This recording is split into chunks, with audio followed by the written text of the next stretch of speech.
Well, hello there, everybody. It is Thor's Day. So, welcome. And I'm just jamming out to a little bit of Ted Nugent, the wild man himself. Oh, yeah. Some Super Jam, 1976, St. Louis. Anyway, how are y'all doing? Just speaking favor over us all. Nothing missing, nothing broken be found in your life. May full restoration be taking place, and may you come out always on top, never beneath. Always, always the head, never the tail. Yeah. And Boston, baby. So, hello, everybody. How are y'all doing in the chat room? Man, a lot of people. Hello, Queen of Swords and Jargo and Kim and Shannon. How are you doing? Deborah, Coqueline, Kim, New Yoda, Deb, and it keeps on going. Lost in Space, Bernadette, John Price. How are you, Linda? What's up, girl? Good to see you. Much love to you all. Man, it is good to be here. I love this place. I mean, this is a place where really the nomenclature really comes together because there really is nothing missing, nothing broken. At least that's how I feel when we're all coming together. Hey, Susie Q, how you doing? Much favor to you, darling. Odin, good to see you as well. Elderberry, how you doing, my friend? Emperor Rex, good to see you. Pearl Jones, how are you, my darling? And Bonnie, good to see you. Well, it's the world, man. I got to tell you, we've really changed realities here. I mean, there is some nuts stuff going on. I mean, it's like humanity.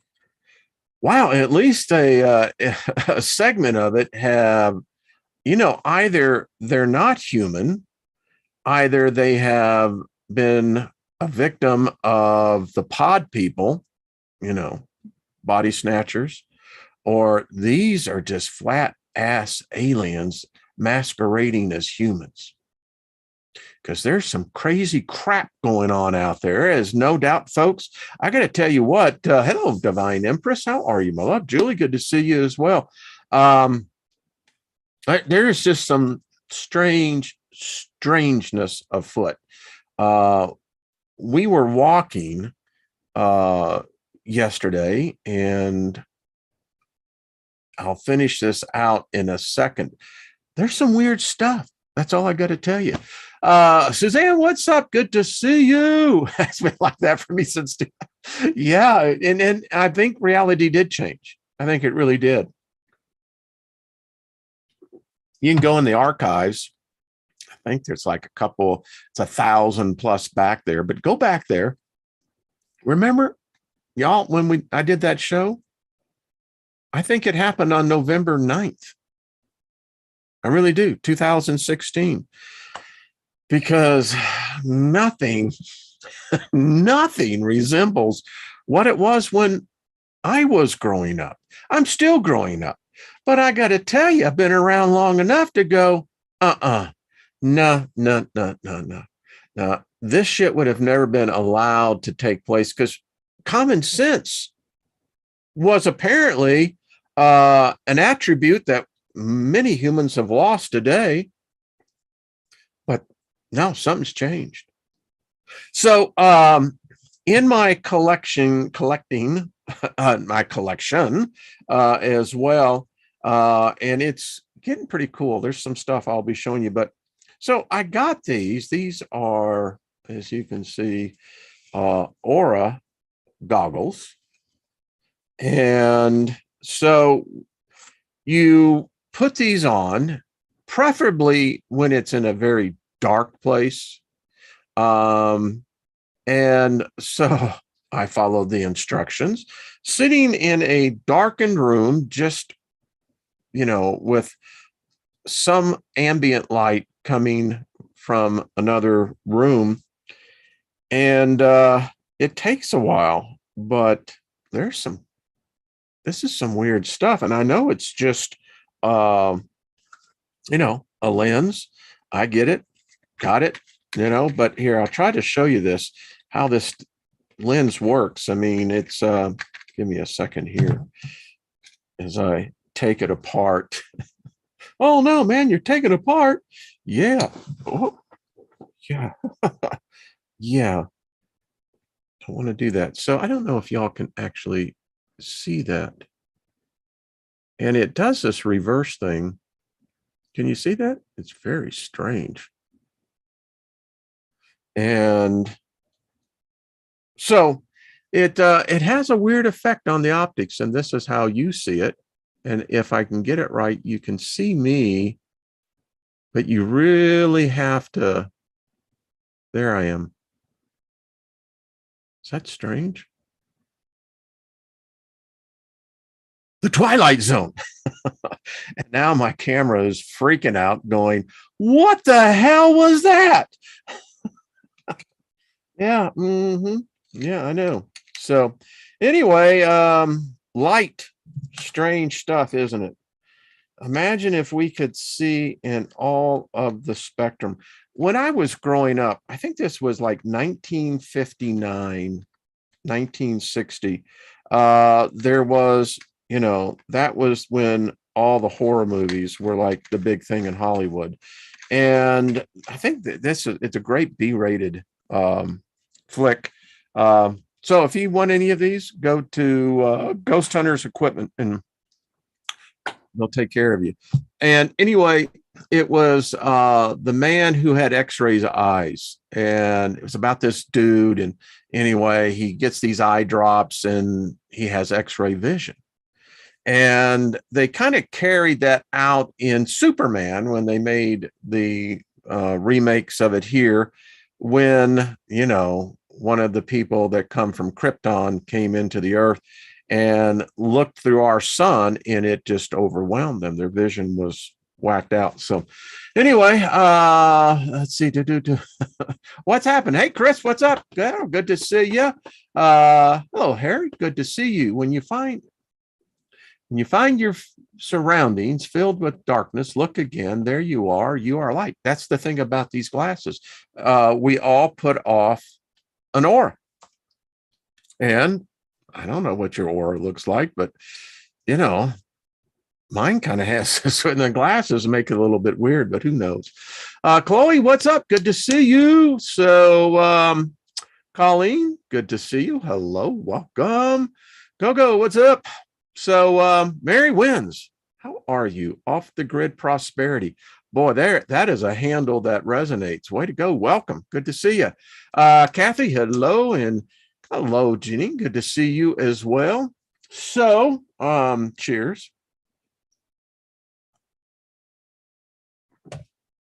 So, yesterday, and allow me to pull something up here, because we had a strange encounter. That's all I can say. As I'm looking at myself. Gee, time travel really does exist, doesn't it?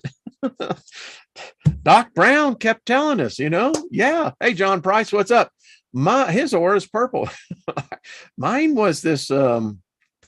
It's weird. You put off, and I think all of us have known this. I mean, if we are energy being, we certainly burn energy. We create energy. We send out an electrical pulse that can be measured, a charge. So yeah,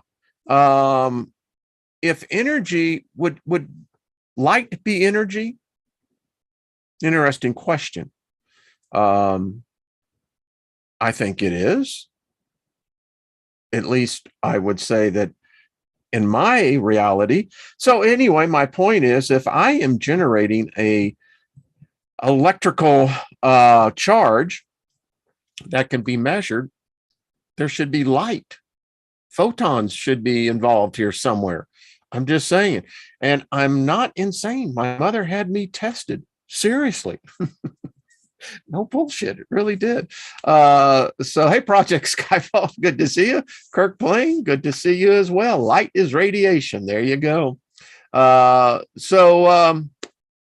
David Combs, I hear Elton has invited travel at the speed of light. I think technically is thought faster than the speed of light? that conference I was at in, good Lord, 1998 with Bill Gates, and he had a book that came out called Business at the Speed of Thought. And I remember the discussion, thought. Is there anything faster than the speed of light? The contention is thought is. Thought doesn't require light itself. So, Isby, what's up? Prosperity. We are prospering. And again, happy birthday if you got one. And, be of service to others. That's what I say. But anyway, I think it makes for interesting contemplation. It says that in certain physics that there can be one like, and I think it would be a proton, that would have its opposite on the other side of the universe. And that the two can connect automatically.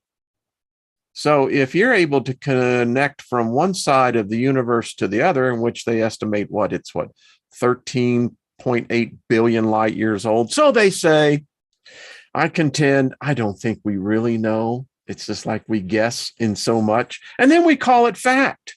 But if that's the case, then yes, I would say thought is faster than the speed of light. Odin says thought travels through the ether. So is the ether controlled by the laws of physics or is it basically a free-form realm? Do we even know what isn't that an interesting thought, Odin, when you bring that up? Is there a system? Is there a set of laws, much like the 7 principles of Hermetics, the Kabbalion? Does that exist in the ether? Is that a process that we have to orientate ourselves to? Is it something that we're already well versed with? If we existed, but at the same time that creation was, quote unquote, brought in, then, don't know. Chris says, we are amazing humans. Yeah, we are. Hey, Lucky, good to see you. Y'all checking out Lucky's channel. Thank you, Lucky, by the way, for filling in yesterday. That was beautiful. Genetically modified, how are you doing? But it is a good question. And I wonder if us humans, there's a certain group of humans that are, well, they worship death. They make a god out of it. They make a whole lot of rules out of it. It's all death.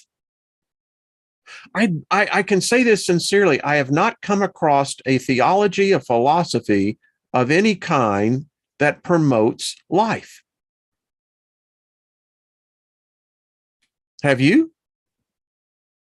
Because if you have, I'd like to know about it, because it's obvious that it's not taught in this realm. Everything we're taught about is and pertains to death. They substitute the name life over it, but it's still death. And we have political systems, we have social systems, we have economic systems, all predicated upon the concept of death. Well, genetic being fantastic. I like that. There you go. Death games, Hunger Games. Folks, this is what's happening right now. The world is living out the real Hunger Games. No bullshit on this. This is as real as it's getting, sweetheart. And you're really going to have to decide what side of the tracks are you going to tread on. The Hunger Games are here. And we're just in the opening ceremonies. If there is ever a call for action, it's now. And, I contend that if this is what's being laid out, it seems the foundation has been well laid out. I'm not going to build upon it. I've contributed to that, but that was just ignorance, belief systems.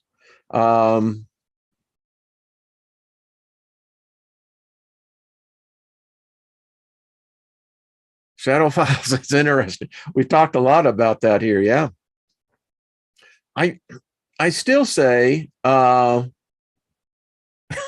like that, Lucky. Good humor. I like that. So as I asked the Grim Reaper why he carries the Sith, and he says it's for protection.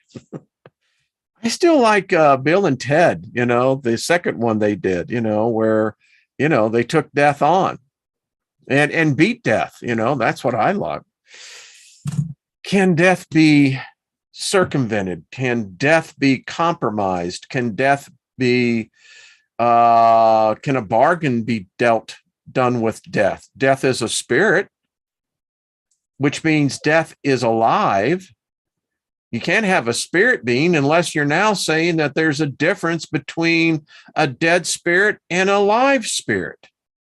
But folks, in my very early preliminary investigations, the concepts are screwed up.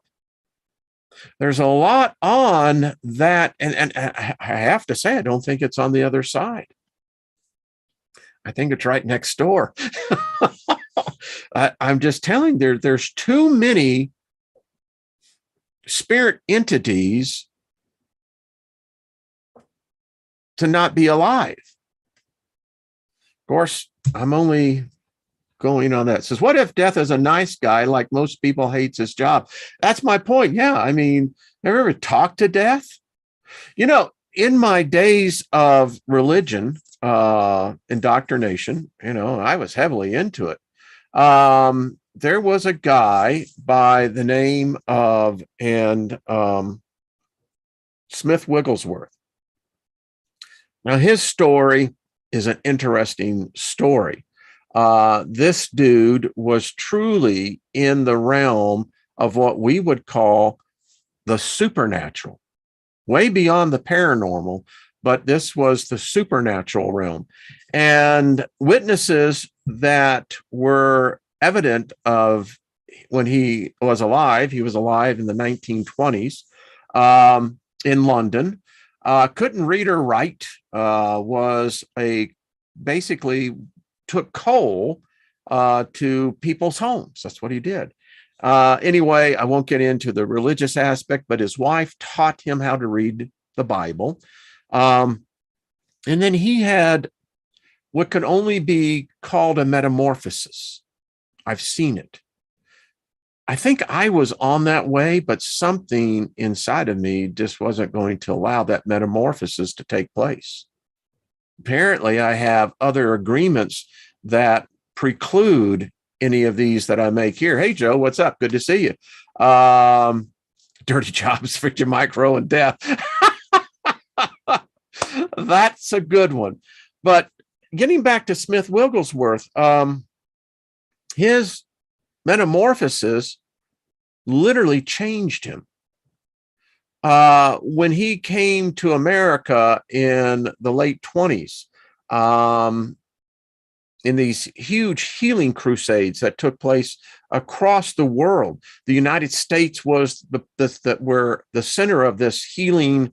I don't know if you want to call it a movement, but it took place, and it is said that they would line the sick up on the streets of San Francisco, and wherever his shadow passed over, people were healed. Now, the interesting thing about this is that the man himself suffered from kidney stones. And I know what that is. I've passed like 6 of them in my eye. I don't even ever want to think about another kidney stone. As I've been told, my wife, who's a nurse, it's as close that a man can come to experiencing childbirth. Oh, shit. When she told me, I went, what? Yeah. But anyway, so he had the ability to heal all these other people, but he couldn't heal himself. Go figure. But getting back to one of the strangest recording events of this guy was he was able to call down God, not Jesus, God. No bullshit. It's called the Shekinah glory.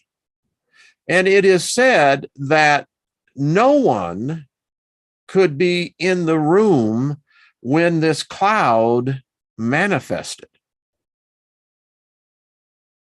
Men, preachers, evangelists who would be around him when he would do this, it would lay them prostrate and they would literally crawl out of the fucking room to get away from this cloud. And they would witness him just walking around in it. But other humans couldn't get near it. Now, that's the supernatural. I contend that if there really is a true religion, then that's what the true religion would look like. It would give us a complete insight, access to whatever you want to call that other realm. With a big G, holy moly. Kim says the Shekinah, well, actually the Shekinah glory, as I understand it from the Hebraic point of view, it is the glory of God. It is his physical manifestation in the physical realm. Now, the other interesting thing was that Smith Wigglesworth would never wear shoes when this Shekinah glory cloud came down. Isn't that interesting? But you see, that's the point, Lucky. Yeah. I've known a lot of people. John G. Lake is another guy. He was a doctor. He was part of the spiritualist movement in the 1920s as well. John G. Lake was a doctor, a medical doctor. And he started several movements that have fractured today. The Foursquare Church was actually one of the portions of that. But John Lake went to Africa when the bubonic plague was plaguing, particularly, I think it was Kenya. And anyway, now here's an interesting story about one individual's faith. We all possess this, that people were, and the technology back in the 1920s wasn't all that great, but they were wearing as much protection as they could, except for Dr. Lake. He would not. In fact, he told a group of doctors that were there helping in this crisis, they had one person who had expired because of the plague. And if any of you know about the plague, apparently there's a bloody froth that is with the individual that succumbs to it. And anyway, he said, well, you take some of that bloody froth off of that individual, and I want you to put it on your hand. And they said, are you crazy, man? It's a death ticket. You don't do that. Well, he did, of his own fruition, and laid it on his hands, and he let the doctors see it. Of course, they were all freaked out. And then he told one of the medical technicians to take that froth and now put it under a microscope.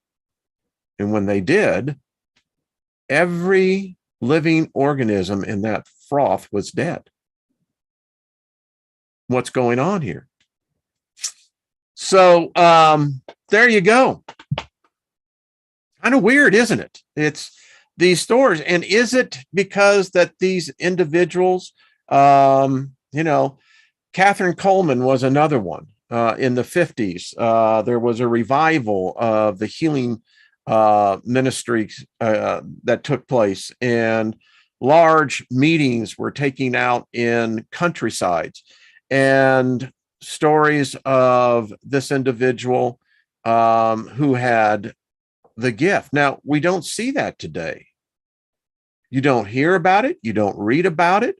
So what happened?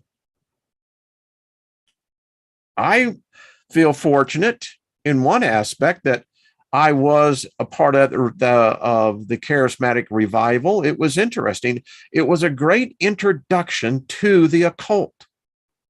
It was an introduction to demons. It was an introduction to angels. It was an introduction to entities having great power. But yet, no matter what this power was, they seemed to have ships. They seemed to have an environmental bubble around them in order for them to exist. And, you know, as I look back now, miraculous things. But something's changed here. Deborah says today they have to do that in secret. Isn't that interesting? See, we're not in the same reality. I mean, 2022 is not the same reality of 1990. It's not the same reality of 19. We're not even in the same timelines. This radical shift that's taking place is mind-blowing.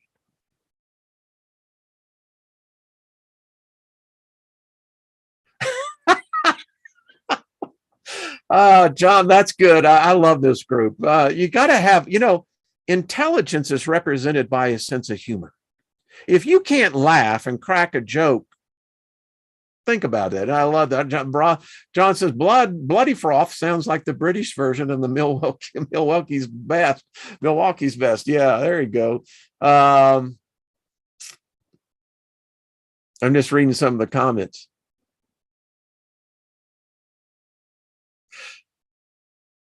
Joe, that's an interesting point. Were they tuned into something? They were tuned into something. It's gone. It's interesting. A couple of months ago, I had a discussion with a well-known evangelist. Yes, I represent for many charismatic Christians. They think that, and you would think that I'm the antithesis of, but actually, I believe I represent exactly where that system, that belief system may be evolving to. It's had 2,000 years and it never evolved into anything. So that represents death. Because if there isn't progress, isn't there something that can be said that hadn't been done before, then you're stuck. Boom, boom, boom, boom, boom. You got to move forward. But anyway, having this conversation, and I told him, I said, it's just my belief. But I said, I think there's been a great deal of deception by beings that are integrated, interlaced into so many different belief systems, but we're led to acknowledge them, but never believe in them. There's a difference. You can make mental ascension, but you don't have faith. There's a difference, a huge difference. And if you don't know the difference between what mental ascension is and what true faith is, well, you need to get busy. Could save your bacon. But as I told him, I said, that left. It left. And I told him as well, and I said, here's my other counterpoint to the discussion. We've lost creativity. Humans have. We are less creative today than we were 50 years ago. And it seems that there is something that's happened. So again, these movements, these revivals that sweep through, it seems to have left our species. We seem to be in a place that some might call a void, but I call it something different. I think whatever we're in is so active that a few who know are controlling the vast majority of others. There is a movie out there called The Lathe of Heaven, Lathe of Heaven. Great flick. I saw it on PBS back in the 80s. And it's interesting. Go watch it. It's an interesting because the theme is about a young man who he's on a bus and it's raining. But the problem is it's always raining. It never stops. And it seems like the daylight stays constant. Anyway, give you a little insight. So he goes and sees a psychiatrist. And during the sessions, the psychiatrist discovers that this one individual controls all of reality, all of it. Everything that you and I experience, it's a false reality. It's not ours. Now, the psychiatrist figures this out and begins to manipulate the young man by planning, post-hypnotic suggestions. And sure enough, as he thinks it becomes that way. I don't know. Is that what we're dealing with?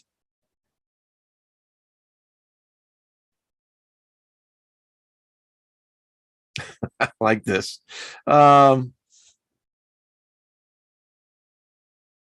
Fractal verse. Okay, that's cool. I'm reading the comments, so just don't pay any attention to me. Oh, that's right. That's why we're here. But something is, I look at this and I'm getting back to what happened to us yesterday afternoon on a walk. So I picked up my wife from the airport, and it's always good to walk when you fly afterwards.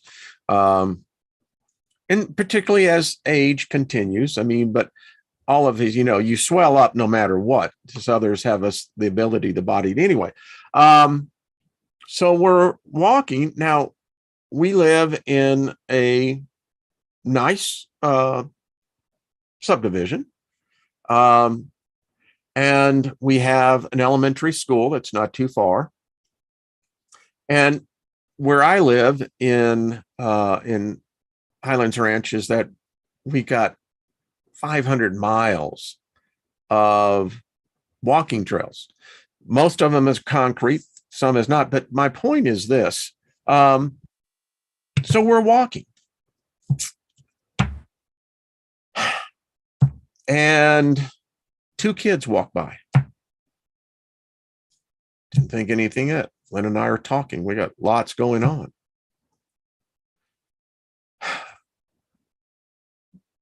It was a boy and a girl. The boy had dark hair. The girl had blonde hair. But as we're walking, and we just cross, this girl looks and turns back and says, "We know you."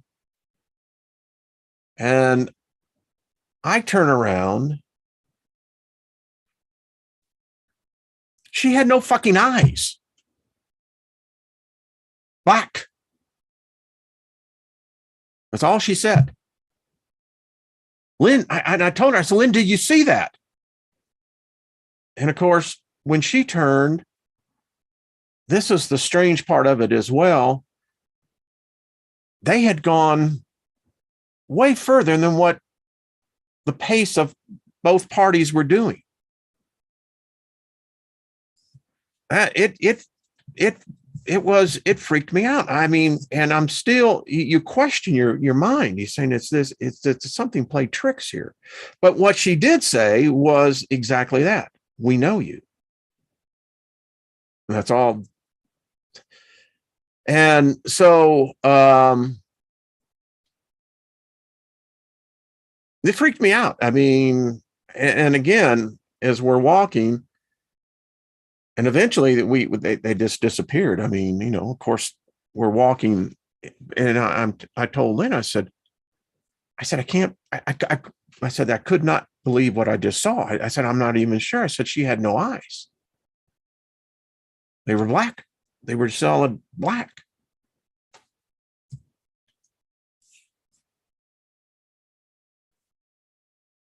So me,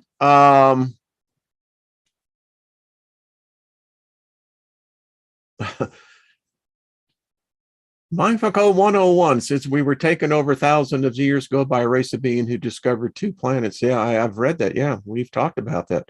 So anyway, that was just strange. So I went in and got into my research and I said, all right, let's check this thing out. So they're called BEKs, black-eyed kids. And in this book, and if you want it, this is The Real Black-Eyed Children by Zachary, and excuse me, I don't see his last name, but I have the PDF if you want it. And it said, are a terrifying, mysterious phenomenon encountered by many individuals across the world. While many claim the appearance only started after a specific online post in the 1990s, when a journalist shared his terrifying experience, those who have researched the subject know the sightings go back much further than that. While there are many people who enjoy debunking BEK stories, you can be sure they aren't among those who have encountered an actual BEK. Now, did not see the little boy. He never turned around, didn't say a word. It was the little girl. And it, the whole encounter was less than 10 seconds, if that. Consequently, what makes a BEK encountered? Well, a pair of children between the ages of 8 and 16. Although there are also encounters with black-eyed adults too, will typically approach you. You'll immediately note something unsettling about the children. It could be their odd clothing, their strange way of speaking, their mature way of expressing themselves, or perhaps their strange haircuts. A strong sense of danger begins to build as you interact with these seemingly harmless kids. Now, I don't know what she meant by saying, "We know you." It's an unusual thing to say particularly when you don't know them. You're walking. I mean, there's lots of people out there. But yeah. Now, in this encounter, they did not come to our home. It's in our subdivision. I don't know if that counts, but it says the pair usually need access to either your home or your car and become increasingly insistent if you deny them. Now, this did not happen. Just they actually walked away, and the fact that how far they walked in the short amount of time was really creepy. Their tone will become demanding and authoritative. As you begin to feel more and more threatened, it seems like an outside force is compelling you to open your door, be it the door to your car or the door to your home. To these strange, demanding, creepy young people, not to mention, they seem to be relentless in their demands, which more often than not includes the need to contact their mother so she won't be worried. This is strange stuff. It says at some point during the encounter, you'll get a very clear look at their faces. And I got to tell you, what I saw was nothing unusual or out of place with the child's face. It was her eyes. I mean, what you see will haunt you for the rest of your life. Their eyes are completely black. Here to testify. Nothing else. It's weird. They are not black contact lenses or dilated pupils. The pupils, the iris, the sclera, the whites of the eyes are all black. The effect this sight has on you is beyond disturbing. Ain't no shit about that. A sense of terror will envelop you. It did not envelop me. I did not feel threatened. Of course, many spirits have told me I'm a warrior. I grew up on the street. You had to be a warrior to survive on the street. And that is a part of my nature spiritually.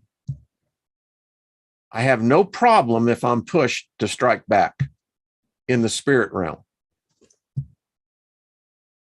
You can do better in the physical. It says, but at the same time, it will likely take all the willpower you have to refuse them access.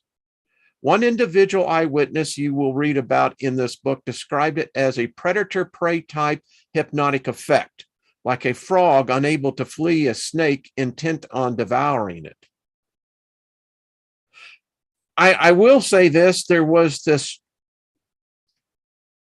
it's like this, you want to get it off you, you got, dust on you or something. And I went in and took my sandalwood and I did a cleansing and just, but yeah, yeah. Most people, however, are able to refuse the BEKs access to their home or cars, but not everybody. One of the saddest BEK stories comes from a mother who ran into a gas station to pay for her gas, only to come out and discover a strange child in her car with her young son. Now that would piss me off.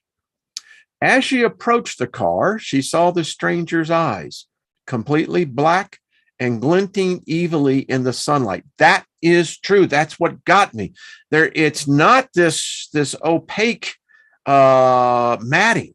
No, there it's, yeah. She said she feared for her son's life as she ran to the car, flung open the door, and pulled him out and away from the inhuman child, running with her son back into the gas station. They found safety behind the glass door, but looking back to her vehicle, she noticed the BEK was gone. She questioned her son, and he informed her. The boy asked if he could get in the car, so he let him in. A few days later, her son became seriously ill and was rushed to the hospital. He remained hospitalized on and off for several months and then mysteriously recovered.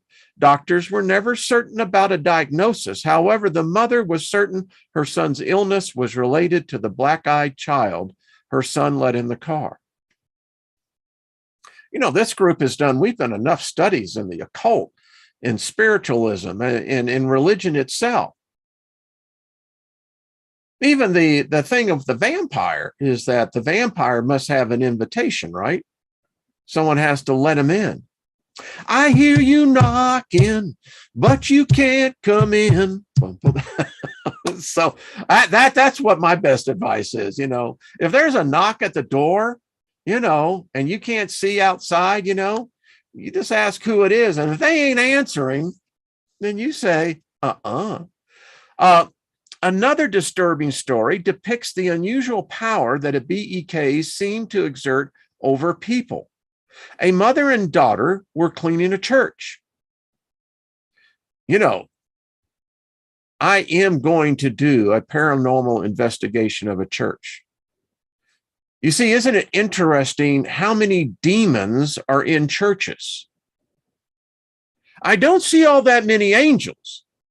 But brother and sister, I'm here to testify. I have seen more demons in a church than any angel could ever want to know. Just asking. Going about their normal routine when there was a knock at the locked door. Upon inspection, a teenage girl stood at the door, asking to use the church's bathroom. The mother let the young woman in without a second thought. To the mother's horror, she found herself in the church office calling her husband to pick her up, which would effectively leave her daughter in the church alone. A very strict rule that duo had to never be in the church alone for safety reasons. Wow. When the mother realized what she was doing, she quickly hung up the phone, ran to find her daughter, and the two waited outside together until her husband came. What kind of mysterious power did the teenage girl possess to almost override the mother's most basic instinct to protect her child? Wow. So he gives a couple of stories, and I thought we just might read a couple because, again, in one way, I should be even more disturbed, but in another, it's like this is almost confirmation on something inside of me. See, I have contended, and I'm on the record here, as y'all know, that the paranormal, what we see with the ghost stories and all the shows that are on, I think they're missing the point. But, hey, I'm still a novice. I just have my hypothesis. The first recorded black-eyed kid encounter. The first publicly shared BEK occurred in 1996, though it would have probably died away quickly had it not to do with a well-respected journalist from Abilene, Texas. Here's the story that brought the BEKs to the world's attention. So think about this. Are the BEKs really hybrids? Are they the result of a hybridization program that Eisenhower entered into with the galactic delegation back in 19, what was that? 19 in LA. Guess it would be 48. No, it had to have been later than that, 49. Who knows? Paying a cable bill. Local journalist Brian Bethel was in a partially lit parking lot between 9:30 and 10 p.m., parked in front of an office next door to a movie theater. He sat in his car while he finished filling out a check for his monthly internet service bill, using the light from the neighboring theater marquee to see, intending to drop off the payment in the overnight drop slot at the provider's office door as soon as he finished. As he was engrossed in filling out the information on his check, there was a knock on his driver's side window. Looking up, he saw two young boys standing next to his car. One boy was approximately 9 years old, and the other was about 12 years old. Be about the right timing, wouldn't it? The eldest had an olive complexion with dark brown, with dark brown curly hair, while the youngest had ginger-colored hair with a pale, freckled complexion. That's odd. Again, the two children that we saw, the boy was dark-haired and the girl was blonde. They both wore hooded pullovers that partially obscured their eyes. Their request. Brian didn't roll the window down, but he could hear the older boy clearly. We came here to watch the premiere of Mortal Kombat, but we left our money at home. Will you give us a ride home?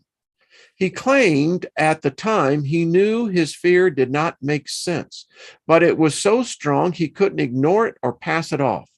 He hesitated, looking through his window at the boys' faces partially obscured by their hoodies. But they seemed harmless. Not to mention their request seemed innocent enough. But it was rather strange in the 1990s for two boys to attempt to get a ride with a total stranger. This didn't explain the fear he felt. Brian glanced up at the theater marquee and realized Mortal Kombat had already been showing for an hour. He knew something was off immediately. It won't take long, the oldest boy said, looking down with his eyes still obscured by the hoodie. We're just two boys. We won't hurt you. We don't have a gun. The boy's tone was jarring. He sounded like a young boy, but his manner of speaking was odd and had an unnatural rhythm. Thoughts were racing through Brian's mind. Why would these words come out of the boy's mouth? How did he know Brian was afraid of them? And who in their right mind would be afraid of two boys like this? An almost uncontrollable urge came over Brian to open the passenger door for the boys to get in, but the terror he felt in his gut stopped him. Suddenly, the boys looked up and made eye contact with Brian, who would never be the same again. The eyes. For the first time, Brian got a clear look at their eyes. completely black, without pupils, irises, or the sclerae, only darkness. The terror Brian felt flooded his entire being as he muted some excuse, slammed the car in reverse, and tore out of the parking lot like a bat out of hell. He remained unnerved for hours. When he drove by the theater the next day, he remembered Mortal Kombat had already been on for an hour when these boys had approached him. They were lying to him about being there to watch a movie. What had been their reason for approaching him? What would have happened if he allowed them in the car? What did they really want? He later posted his story on a private chat room online. From there, he discovered just how many people had encountered the mysterious black-eyed children. My question to you and the audience, to those who are listening and on the replay, have you had an encounter? Write me. Let me know. I mean, this, for me, it's one of those things I'm still just going, did that really happen? Here's another story. We got some time. The young mother and the puppy. A young mother, who will be referred to as Diane, described her encounter with a pair of black-eyed kids who began when her new black Labrador puppy began to bark frantically in the middle of the night. Her experience bears many similarities to the stereotypical black-eyed kid encounter, but with an addition of a very upset pet. It was around 3 a.m. when her new dog awakened Diane. Assuming the puppy had just heard someone in the neighborhood, the neighboring apartment, or perhaps some animals raiding the trash, she got up out of bed to reassure him.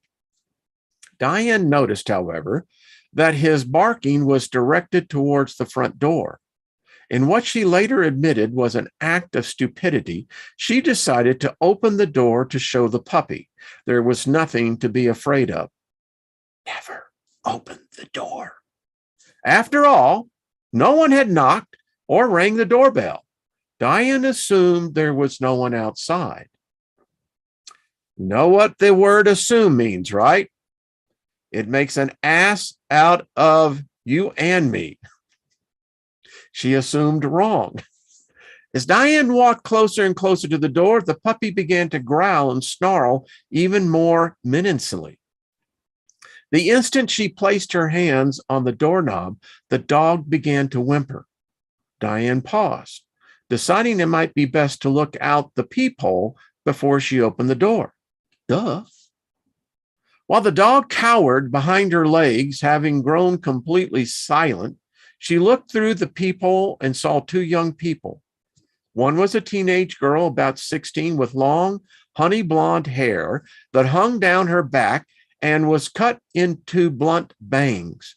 Dressed in jeans and a sweater, she was holding the hand of a 4-year-old girl that looked enough like her to be her little sister. The little girl was clutching a stuffed giraffe under her arm and was looking at the ground below her. This has got the creep factor all over it. I mean, it's and all of us, we're playing this out. We're building the set as we're hearing the words. The older girl looked directly at the door, focusing her eyes on the peephole as if she knew Diane was looking out. Diane felt like they were making eye contact, but shrugged off the ridiculous thought and took a closer look at the children. At first glance, they looked utterly harmless. But as she peered through the peephole, she claims a sense of dread and terror fell over her like a heavy blanket. She had no rational explanation for her fear, no explanation for how the girls seemed to know she was standing there either. As Diane squinted through the peephole to study the older girl, she noticed something very disturbing about her eyes. They were dark black, as if they were all pupil without any white showing at all. The porch light caused them to glisten menacingly through her honey blonde bangs. Weird shit, man. An eerie conversation ensued. We have to use your phone. the older sister ordered. Our mother is worried. Her voice was mature and demanding, with a tiny hint of impatience, and loud enough to be heard through the thin wooden apartment door. Diane began to slowly back away from the door, almost tripping over her terrified puppy. We are not going to hurt you. If we were going to hurt you, we would have done so already. We will ask again.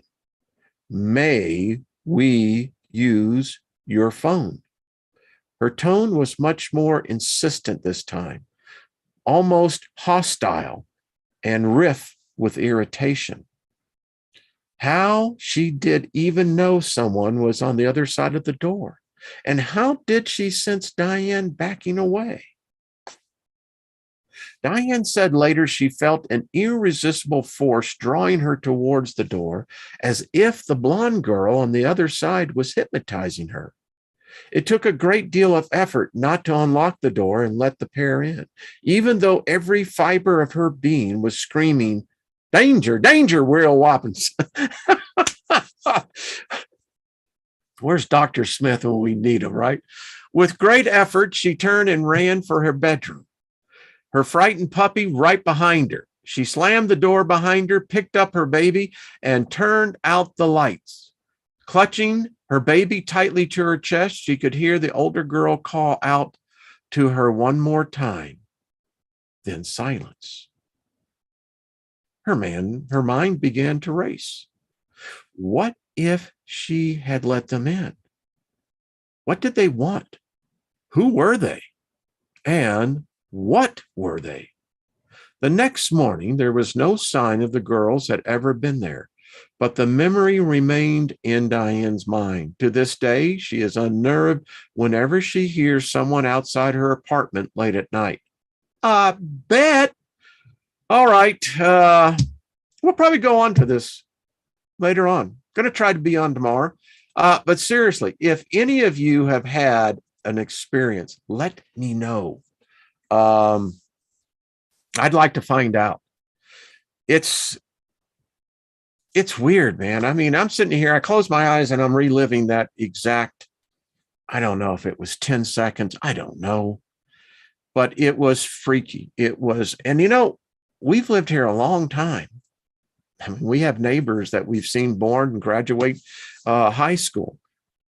And never, I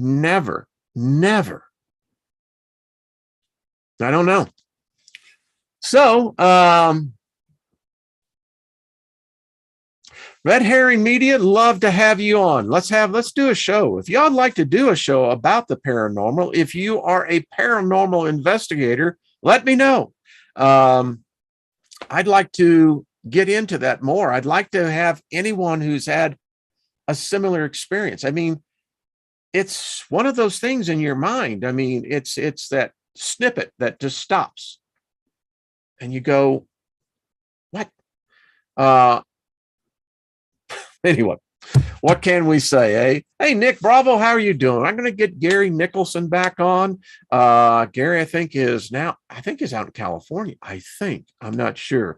But and then next Tuesday with Trina and I, going to have the birthday gift girl. Jazzed about that one for sure. I feel like I'd be Darth Vader. Force choke. Michelle, what's it say? Things are going by so quickly. I'm going to have to go back and see. We all are in existence to experience one another only in love, but free will to discern, causing our truth. Hey, that's profound. I like this group. This group is deep thinkers. You know what I mean? Y'all are fabulous. You're brilliant. You're bright. You're special. You're unique. And you're damn good looking too at the time. You look fabulous. You know, give yourself a hug today. Nothing missing, nothing broken. That's how we go. Yeah, love Gary Nicholson. Going to get him back on. Red Harry on Dave. Love to have you on. I love this group. Such a sweet, sweet essence. respect, love. I love this. All right. Thank you for tuning in. I'm going to try to get on tomorrow. We're going to pick this back up. And if you've had an encounter, let me know. Maybe we'll do a little discussion, a little panel, because this is weird. If you are into the paranormal, love to have you on. Love to give your ideas on this. We are pretty hot. You're right. Genetically modified, hon. You are. All of you. I'm down. Who was I was saying? You know, I haven't seen, but some of the pictures on the cards that we did, well, the Soul Tribe cards. But, you know, I was telling you, I said, this group, they're just beautiful. They're beautiful people. That's because I really do believe they're emulating that which is in. And it's an honor. It's a damn privilege to be here with y'all. I just got to say, thank you very much. Hey, Flight Risk, they let you out again? Love you, darling. All right. So, Mr. Floyd, thank you, sir. Justice for all, indeed. So have fun. I mean, come on, smile. You know, that's why I always put the music ahead of time so you can get the groove. I got the music in me. Everyone else going, sure. Hey, Ruth, good to see you. All evil needs to be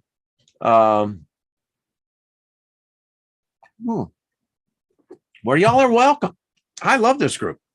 Thank you. Thank you for allowing me to share in your reality. And man, I sow it to you and you sow it to me. We just be sowing back and forth. And before you know it, we have a tapestry. Yeah, we're good sowers. Paul Joe, thank you. Thank you. Thank you. Appreciate it. And folks, I'll try to be here tomorrow. We got a lot of stuff to do, but I just really feel that this is a time that we need to be together. So, hey, hopefully we'll have maybe a little group tomorrow. All right, everyone. Much love to you. Thank you, Lucky Smith. That's all I got to say. And thank you for hitting the like button. Yeah, feed the machine. that algorithm. Robert V is in the house. And by the way, Robert, been seeing your shows. Fantastic, all of y'all. I think Courtney Mack as well. And so, all right, later, folks. It's a groovy day. I'm going to go out and party on. Party on, Garth. All right.